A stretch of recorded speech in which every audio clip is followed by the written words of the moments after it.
Good afternoon to you all. I hope that you're feeling blessed and highly favored on today. If you clicked on this video, then you know that it's time to actually have a real talk about the Ime Udoka situation. Now, I've been hearing a lot of things and I've been hearing a lot of coverage with him being a public figure, rightly so. He's the head coach of the Boston Celtics. If you don't know, he just brought them to a NBA Finals last year, or led them to an NBA Finals rather, when no one really suspected them of doing so. He's really kind of the new kid on the block. He comes up under Greg Popovich. If you're familiar with the Spurs dynasty, then that's where he actually comes from. And so he's highly touted, and he's making a way for himself and making a name for himself while doing it. And so recently he's came into the headlines because what started off as a consensual relationship with one of his staff members, um, like most cases, later on down the line, or a few months later, she took issue with some of the remarks that he made towards her. And, next thing you know, this has been made public. Now, the cold part about this whole situation is that the young woman that he's had relations with, to my understanding, she actually has a husband that works for the Celtics also. So this whole thing is just scandalous, and there's a number of ways that we could look at it. Like, dang, did her husband make her do this? Typically, like I always say, once embarrassment comes to a woman or judgment comes to a woman, that's when everything is about to go haywire, and that's where fingers are going to start to get pointed and blame is going to get associated. And typically the blame is not going to be placed on the woman. She has to put this somewhere else. And in this Me Too movement era, almost been cultivated for the woman to be able to do this. They've taken complete blame, complete accountability away from the woman, and they've completely made it about the men that they've had relations with. And so with this, we see this time and time again, and it's not a race thing, because there have been countless men on both sides of the spectrum, both Caucasian and African American, who have fell victim to this. As of recently, I think this one of the main figureheads at NBC had to step down not too long ago. Even Fox Sports, one of the major figureheads over there, had to step down as well for having relations with a woman on the staff. They've made the narrative almost to where if you are in a higher position or a higher rank than the woman, then you had to almost utilize this as a bully mechanism, or to manipulate this woman into, or coerce this woman into having relations with you, therefore putting you in the role of a predator. Now, just to give some backdrop to the younger audience, this has always been somewhat commonplace throughout history, and I'm only 32 years of age, but this has almost been kind of one of the spoils of war, or one of the benefits of being the big dog on campus.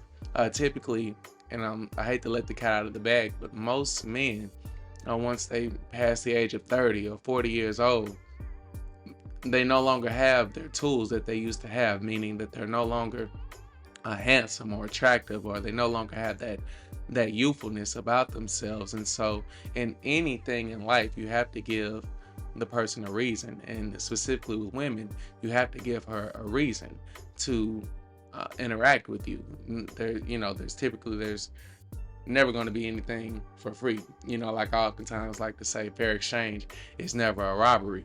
And so most of the times in these cases, if you're not going to swap out with her, if you're not going to appeal to her from an aesthetic manner, or from an optic standpoint, if she's not lusting after you, if she doesn't like the way you smell, if she doesn't like the way you carry yourself, if she doesn't admire your charisma or your ability to work through situations, or if she doesn't value a brilliant mind, then oftentimes, and majority of the times, men of today, they swap out the thing that they're swapping out with this woman. The only thing that makes them of value is money, or the position that they hold in particular companies. And this is becoming increasingly dangerous because 90%, according to statistics, 90% of relationships are founded in the workplace. So that means 90% of males are finding their spouses, they're finding their relations, they're finding their encounters that they have with women, they're going to be found in the workplace.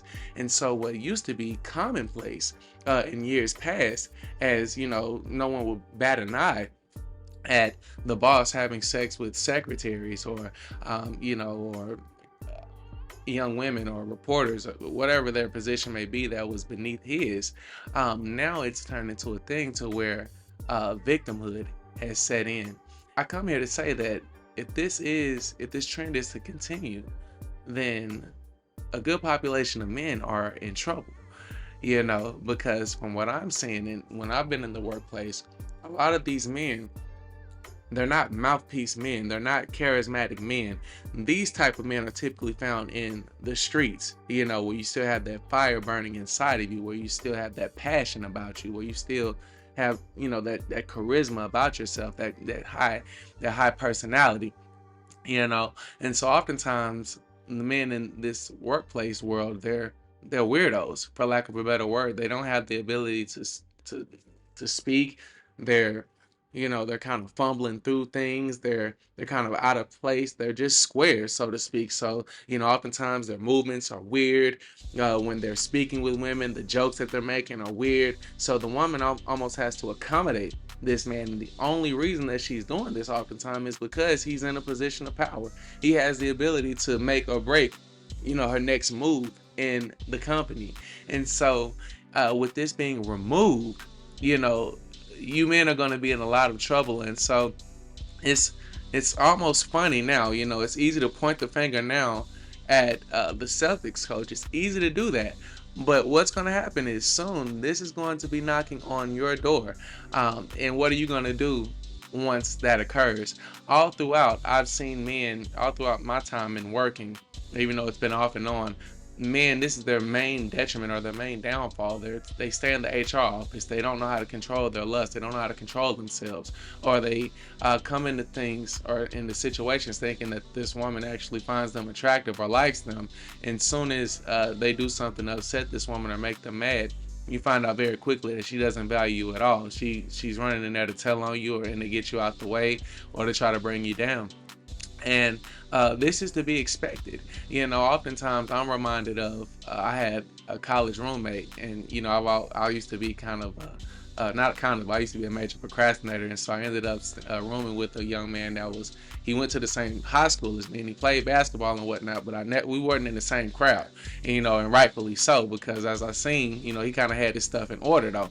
And so he reached out to me on Facebook like, dang, we should room together and stuff, which was definitely okay with me because I didn't have anything in order. I was going to end up with a random person. And so I'm like, I bet. And so we ended up kind of rooming together, and he kind of took after me in a lot of ways. He looked up to me. But one thing that I realized once I got there, women gonna always let you know that's one thing I love about being me, being pop, man, being handsome and charismatic, man. These women gonna always let me know what's going on because of how I'm conducting and carrying myself. And so they came at me and they was like, Justin, you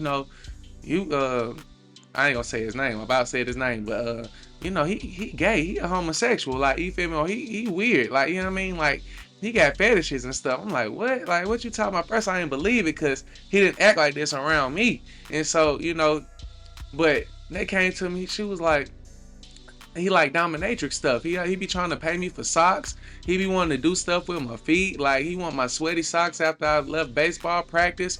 He be wanting me to put stuff in his booty and stuff like this. I'm like, whoa, like, hold on. These are some major accusations you hurling at this man. But the game reveals all. So as I began to go on and just listen to him, I would see that he would have to humble himself in front of certain women. They would talk to him and treat him any type of way. Nigga, shut up. Be quiet. You feel me? And he would have to do that. And I used to be like, bro, what is wrong with you? Because anybody who knows Justin, yeah, I'm not going for that. I believe in presiding over situations. You know what I mean? So women got to respect me. Everybody got to respect me if you're going to be around me. Not just women. Men alike have to respect me as well. But he had a thing where, oh no, she got dirt on me, bro. I gotta I can't say nothing to her. She got dirt on me. And I never knew what he was talking about. Like, she got dirt on you. What do you mean? Like, but it wasn't until these women would come and let me know what was going on that I realized what type of dirt that they had on him and why he had to stay in pocket. Much like the males in the workplace now, it's going to come a time with women having the power in their hands now to kind of preside over situations, to get you out of here, to be able to shape the narrative of, oh my God, oh no, it was consensual, but yeah, I don't like how he talked to me. He kind of made it uncomfortable for me in the workplace, so now he's a predator.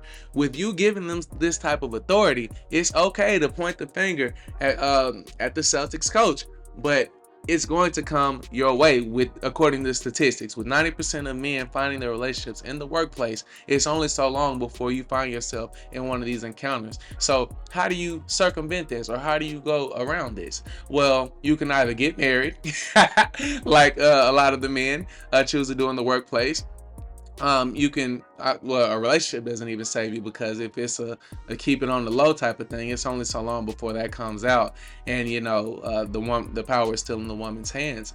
Or you could and typically this is not 100% a way to prevent this, but you could take the route that I choose to take, which is where you have to almost keep the receipts on the woman. You have to make it to where she's almost thirsty for you, like she's reaching for you without question. If it would ever be a time where you guys have to sit down in HR, you have to protect yourself. You can't be sending all type of nasty text messages and naked pictures to this woman. She's to be doing that for you. She's supposed to be sending you naked pictures. She's supposed to be sending thirsty messages to you.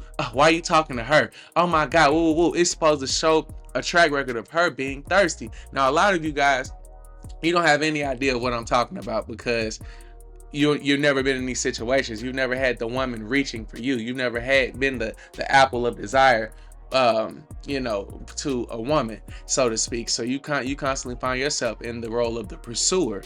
But one thing I love about being me and any young fly man, or not even young fly man, but just a fly individual in general, he's going to hold himself in the high esteem, not only amongst men but also amongst women. So when you really uphold yourself or see yourself as a prize, it's nothing for other people to see you as this as well. And so not only is one woman typically going to be vying for your attention, but typically 2, 3, 4, 5, 6 women, oftentimes the whole office. Once the cat is out the bag, when women got something good, they gonna glorify it. Much how they're gonna, if you a buster, if you a sucker, they gonna let everyone know about this and how they treating you, how they conducting themselves. Women are very smart, and so if all it takes is for them to see one woman upholding you like a king, or coming over there doing what you tell her to do, bringing you food, come around you all day wanting to touch all on your shoulders, the same way how you men be trying to touch on women and it's awkward and weird, women gonna make them moves towards you when they find you desirable. They gonna come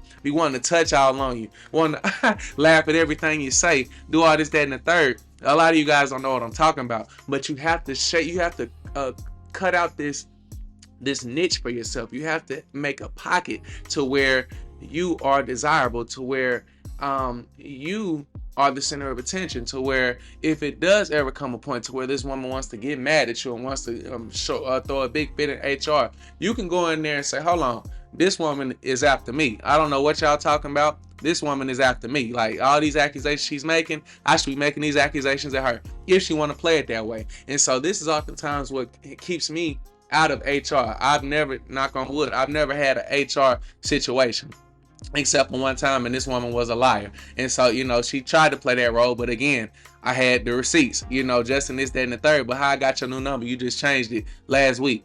What are you talking about? You know what I mean? You doing all this, but everybody know I'm deep off in here, woman. I don't need you. You know what I'm saying? You're not even that attractive. And then I got naked pictures of you on the phone. So what are you talking about? You know what I mean? So, she didn't think it through. But most women, they think it through. And then I'm mostly on the good side of women anyways, and they know who I am before they engage in interactions with me. So it's not a thing of, oh my God, he lied to me. Oh my God, he said he was going to leave such and such for me. No, woman, you already knew who I am and what I am and what this was before you even jumped into it. And 9 times out of 10, I tend to mess with women who already got situations going on. So you can't even really come here, which the Celtics coach did. So he was kind of smart with that. You know, baby, you got something to lose just like I do. But she still snatched the sheets up off of him. You know what I'm saying? And made this a big thing. And, you know, and somehow she's still coming out to where she bears no accountability in this. But, you know, this is just, it was crazy to me when I saw this whole situation. And I'm hearing mama's boys speaking on him. Oh, my God, he should, you know, there's no place for this in the workplace and this, that, and the third. And oh, my God. Man, be quiet, man. Y'all boys is some mama's boys, man. And this is the era of the hater, man. You know, it's that's another consequence of being a big dog or being a boss over there. You're gonna always have folks that's hating on you that want your position, you know. And so it just used to be that these fires would get extinguished because they held no value. You know, they held no value. But now in this Me Too movement era, the power sides typically with the victim, with the hater. And so, you know, it's all good to go ahead and hate on, bro. Y'all can feel free to do y'all thing, but you know, y'all are weirdos. Y'all are tricks. You know, so it's only gonna be so long before the sheets are snatched off of you and you're exposed as well. And typically you're not gonna have the ability to move how I was just saying. And so you're probably going to end up in the same situation, sacrificing your position also, all due to a woman, so to speak. And so, you know, I just wanted to come and drop that off today. You know, definitely wanted to make it a quick message, but oftentimes they tend to go on 15, 20 minutes, man. I be trying to condense them, but I be having so much to say, so many nuggets, you know, that you can pull from this if you really are one that can listen, you know, and take from this. But, you know, let me know what you think, man. Tap in the comments below. Share your opinions, your thoughts on the situation. Let me know if you think I'm tripping or if you think, like a lot of these people who are judging the Celtics coach as of right now, you know, there's no place for this in the workplace. He's a predator. He has no business doing this. He's to be held to a higher standard. If you're one of them type people, man, let me know. You know what I mean? But whatever you do, hit that like button. Feel free to subscribe. And, you know, and until the next time, certainly be blessed.